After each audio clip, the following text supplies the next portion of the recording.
ওই শালা দেখিস তুই নিয়ে আবার আটকস ফান্দ ভরিয়ে বগায় কান ধরে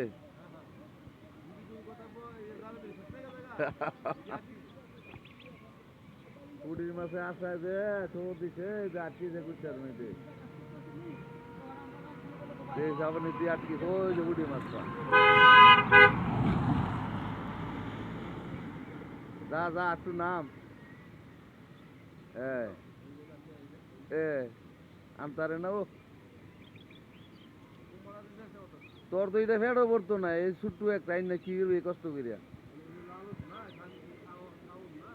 মাছ নাই ও গাঙ্গ মাছ নাই মাছ করতে খাইবো বাগান মাছ নাই